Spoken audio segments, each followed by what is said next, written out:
Gelaran acara pernikahan Atta Halilintar dan Aurel Hermansyah trending di sejumlah media sosial hingga dikritik. Video pernikahan mulai dari akad nikah hingga syukuran pernikahan Atta dan Aurel trending di YouTube. Bagi Atta, trendingnya gelaran pernikahan ini menjadi hadiah terbaik baginya dan Aurel. Hal itu seperti diungkapkan oleh Atta Halilintar melalui akun Instagram pribadinya, @atta_halilintar pada Senin, tanggal 5 April tahun 2021.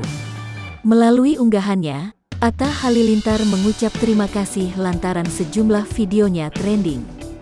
Meskipun begitu, acara pernikahan Aurel Hermansyah dan Atta Halilintar yang dihadiri Jokowi itu turut menuai pro dan kontra dari sejumlah pihak.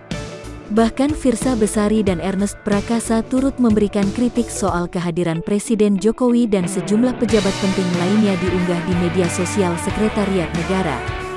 Menanggapi hal itu, Atta pun menyampaikan tanggapan melalui kolom komentar unggahannya.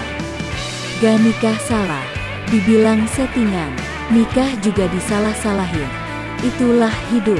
Yang pasti makasih kado pernikahan aku dan istriku dari masyarakat Indonesia dan negara-negara tetangga 98% like dan dukungan 2% unlike.